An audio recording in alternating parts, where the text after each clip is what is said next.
Hey guys, welcome to Betty's Books. Today I'm going to be going through my bookshelf and organising my bookshelf into a pile of books that I have read and books that I haven't read, so I can see where the problems are. Make sure you enjoy the video.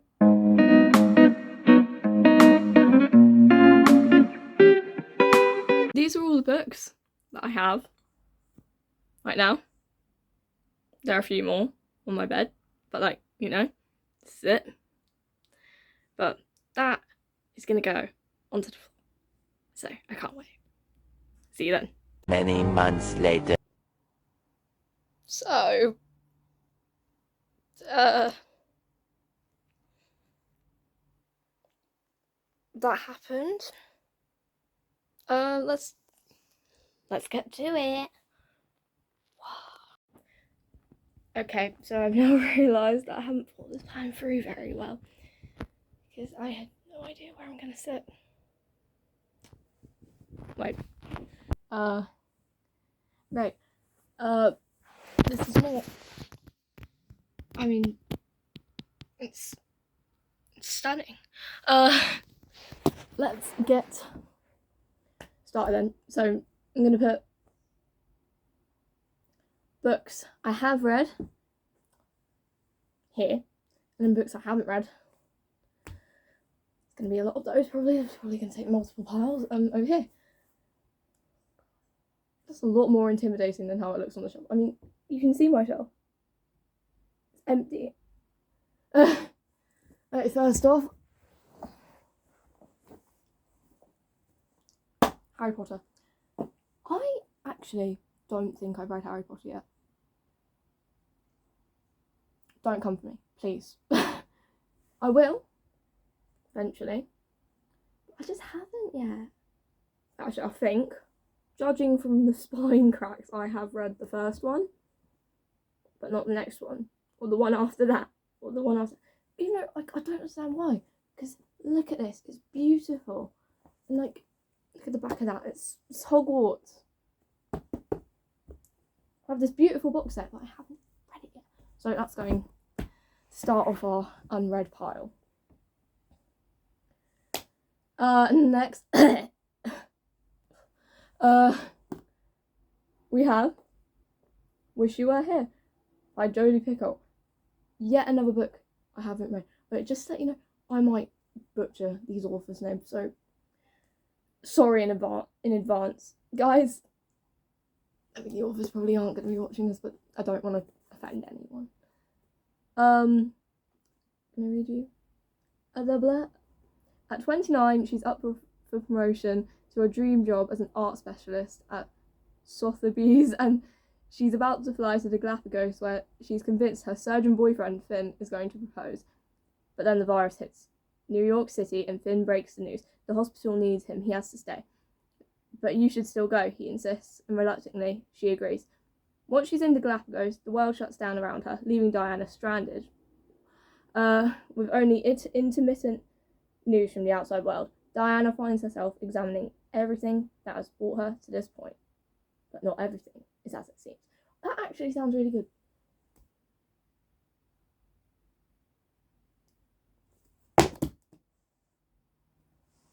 Oops. Still haven't read it though. Right, where to go next? Oh, I've got to make it all the way over there. That's a journey. We'll get to that. Think about the journey, not the destination. Even though the destination's all the way over there. Okay. Next is a point horror book. Loved these. It's called The Window by Carol Ellis. I've actually read this one. Excitement. I'm very happy.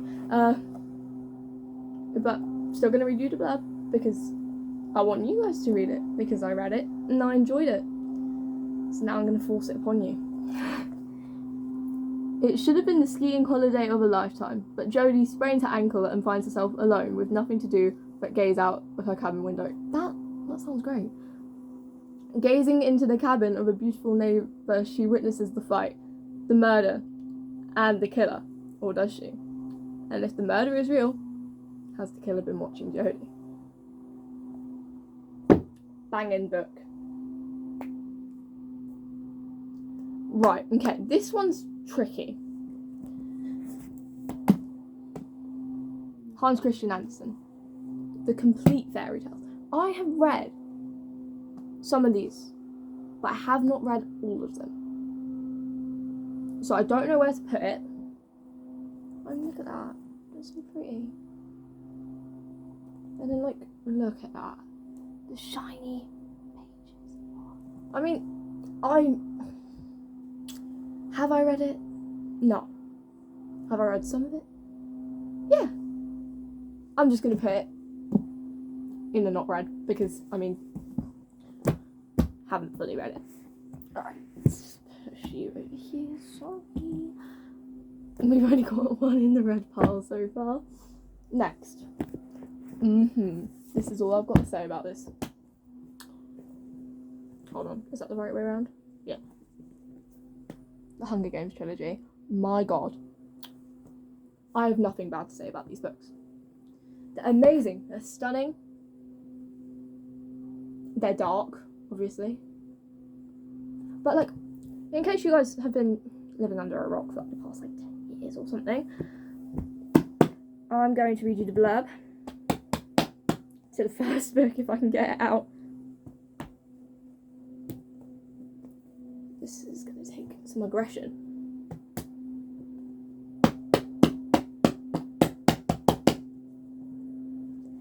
Yes! I did it. Okay. Was it just look. Stunning. The Hunger Games is by Suzanne Collins. It's a dystopia, if that's what we're into. And I will read you the blurb to the first one. In a dark vision of the near future, 12 boys and 12 girls are forced to appear in a live TV show called The Hunger Games. There is only one rule: kill or be killed. When 16-year-old Katniss Everdeen steps forward to take her sister's place in the games, she sees it as a death sentence. But Katniss has been close to death before. For her, survival is second nature. And then it just sort of... There are 2 more books in the trilogy. And then there's a prequel, which will come later. I have read these, in case you couldn't tell. So, great. What should we do? Okay. Hamnet by Maggie O'Farrell. Women's Prize for Women's Prize for Fiction. There we go, I can read. 2020 winner. As you can see from this sticker. Winner. It's Hamnet by Maggie O'Farrell. Let's read you the blurb. On a summer's day in 1596, a young girl in Stratford-upon-Avon takes to her bed with a southern fever. Her twin brother, Hamnet, searches everywhere for help. Why is nobody at home? Their mother, Agnes, is over a mile away, in the garden where she grows medicinal herbs. Their father is working in London. Neither parent knows that Hamnet will not survive the week. Hamnet is a novel inspired by the son of a famous playwright, a boy whose life has been all but forgotten, but whose name was given to one of the most celebrated plays ever written. In case you couldn't tell, the father, spoiler, I haven't read it.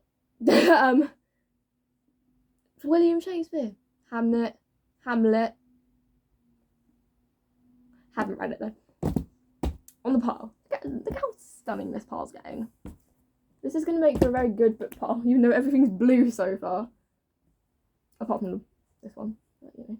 What should we get next?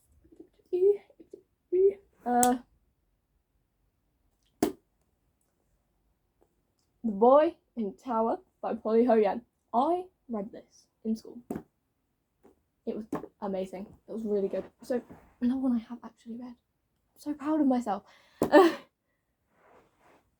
When they first arrived, they came quietly and stealthily, as if they tiptoed into the world when we were all looking the other way. Okay, I can't remember if his name is Aid or Addy. I'm going to say Addy, because Aid is like first aid. Addy loves living at the top of a tower block. From his window, he feels like he can see the whole world stretching out beneath him. But one day, other tower blocks start falling down around him.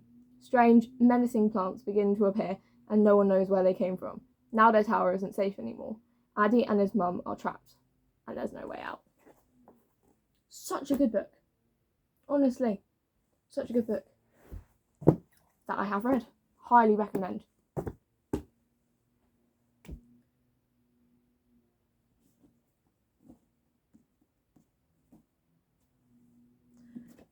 V. Schwab. I've already said I might butcher these names. I'm so sorry.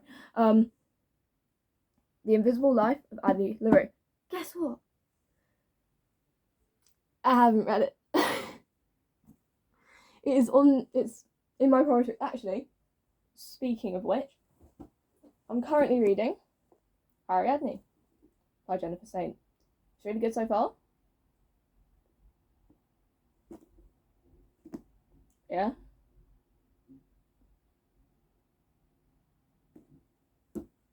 I don't know why I brought that up. Never mind. But like after I finish that, I'm probably gonna read this one.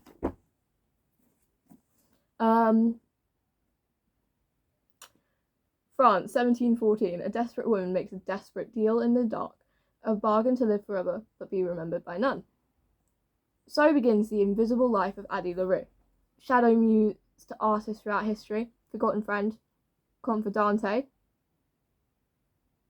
I think it's confidante. I can't read. And lover, slipping away with the morning light.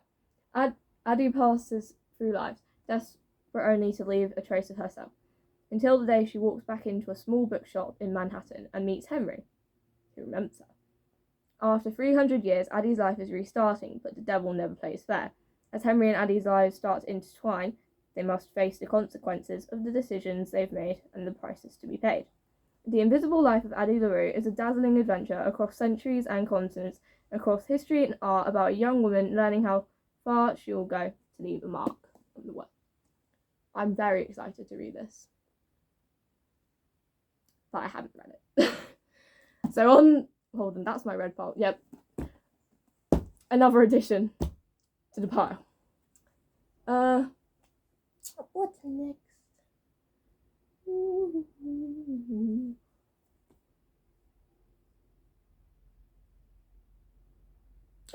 This one. The Queen's Gambit by Walter Tevis. Again. Sorry, Walter, if I didn't say your name right. Okay, I know this is a show on Netflix. And like, actually, hold on, how many pages is this? It's a pretty short book. I haven't read it though. Okay, in case you have been living under a rock, The Queen's Gambit is about chess. In case you couldn't tell from the cover.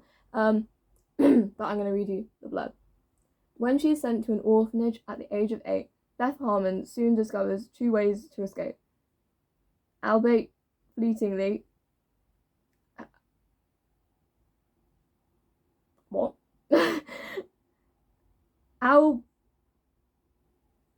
Albeit fleetingly, her surroundings, playing chess and taking the little green pills given to her and the other children to keep them subdued. Before long, it becomes apparent that hers is a prodigious talent, and as she progresses to the top of the US chess rankings, she is able to forge a new life for herself. But she can never quite overcome her urge to self-destruct. For Beth, there's more at stake than merely winning and losing. Again, sounds really good. I dabble in chess. Probably not as good as her. Please don't ask me for a game because you'll probably win. Like, I know how to play it and I do play it, but I'm bad at it. Haven't read it. Probably should if I want to get... I'm gonna turn this. Well. And then you can't even see my red pile. That's going great. I'm literally going to search for one I've read. Hold on. That's promising, isn't it? Coming back to the Hunger Games again. The prequel. The Ballad of Songbirds and Snakes. I have read this year. Probably one of my favourite books, like better than the original trilogy. I don't know why. I don't know what it is. It's just so good. Don't blame me. The spine's cracked. I don't actually think you can see that, which is a bit sad. You might be able to. I don't know. I'll see you later. But I found this book really, really good. The ending had me. I was like, what's gonna happen? But I don't know. I don't really know what happened. That's not a spoiler. That's just my opinion. Floppy book. Yes. Right, I know if anyone's watching this and they're American, they will say Coriolanus. I personally say Coriolanus because I'm British and that's just how I read it. So just don't judge me, please. Coriolanus Snow has one shot at glory as a mentor in the 10th annual Hunger Games. He plans to outcharm, outwit, and outmaneuver his fellow students to mentor the winning tribute. The odds are against him. He has been given the female tribute from District 12, the lowest of the low. Their fates are now intertwined. Every choice Coriolanus makes could lead to favour or failure, triumph or ruin. Inside the arena, it will be a fight to the death. Outside the arena, Coriolanus will do anything it takes to survive. Banging book. Yeah, in case you couldn't tell, it's about the 10th Hunger Games, so it's set like 64 years before the original trilogy. It's being adapted into a film. Very excited, but I'm a bit worried because of the SAG-AFTRA strikes. But honestly, go on them. Woo! We believe in you. But yeah, I'm very excited for the film. I want to see if all of the characters are how I imagine them in my head. I've read it. We've got a very, very vibrant two here. Right, let's see what's next.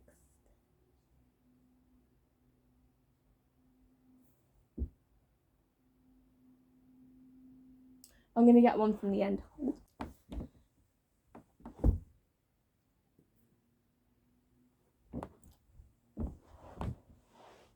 This bad boy.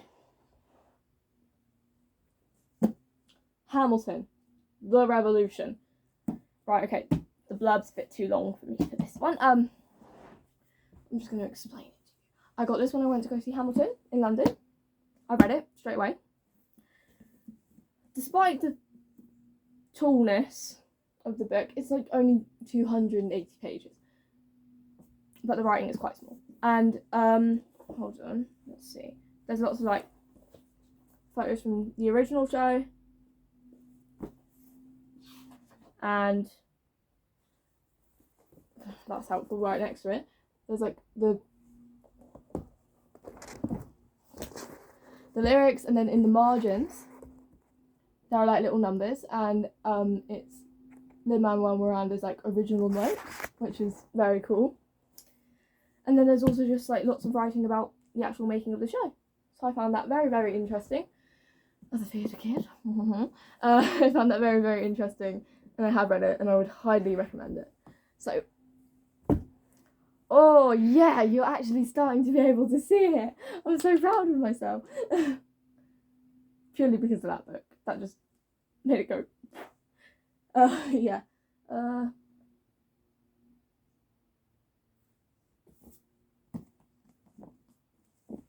Fear Street.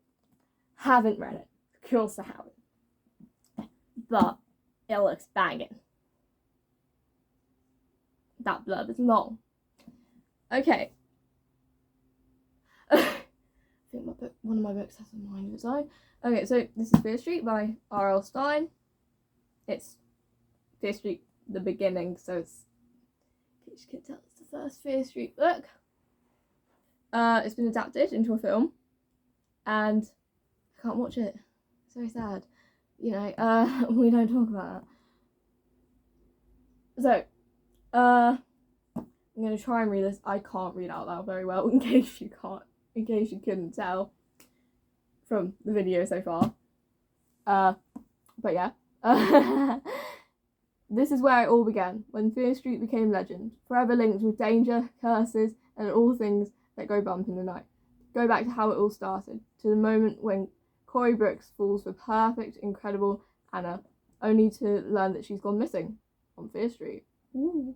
Venture into the terrifying Fear Street woods, where Meg Dalton's best friend Evan died under mysterious circumstances, and discover why only Meg can uncover the truth behind his death. Follow Della to Fear Island and learn about the terrifying threats that forced Della to confront her past, and the incident that occurred on the island between her and a dangerous stranger. And finally, return to Fear Street with Mark and Cara Burrows, who come home to find that their parents have disappeared, plunging them into a nightmare of chaos that neither of them could have ever predicted. The only thing they know for sure is that though Fear Street may be a mystery, not everyone escapes such an evil place alive. I haven't read it. I'm so sorry, but I haven't read it. Okay, I think, in hindsight, I'm quite happy I haven't read Harry Potter. Purely for this. Because, I mean, it's holding everything up. It's holding everything up really well. So, thank you.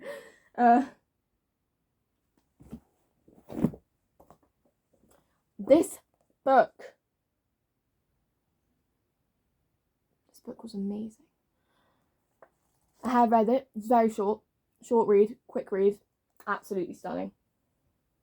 It's set in summer, so it's a great summer read, and I think, obviously, I read it, and I'm quite young, but I think an adult could read it as well. It can be a book for all ages. So yeah, I'll read you the blurb. Nothing much happens in Sycamore, the small village where Clara lives. At least, that's how it seems. She loves eating ripe mangoes fallen from trees, running outside in the heavy rainy season, and escaping to a secret hideout with her best friend Gaynor. There's only one problem. She can't remember anything about the previous summer. When a quirky girl called Rudy arrives from England, everything starts to change. Gaynor stops acting like a best friend, while Rudy and Clara roam across the island and uncover an old family secret. As the summer reaches its peak and the island storms begin, Clara's memory starts to return, and she must finally face the truth of what happened last year. So, this is When Life Gives You Mangoes. I can't see the author's name because of the sticker, so that's helpful. But yeah, just very good, quick summer read. I think I read it in like a day. So, banger. I've got so many books. I think I'm going to do a part 2 for this. I mean, I've done 1, 2. I'm going to count that as one book. 7. I'm 30 now, like 90. Okay. Yeah, I'm going to have to do a part 2. Right. Okay. Look at how much I have left. I mean, look at all of that. She's stunning. So I'll have to do a part 2 to this. Okay, guys, thank you so much for watching this video. It's gonna have to be a series because we have a bit of a situation. So I will see you next time. Bye for now.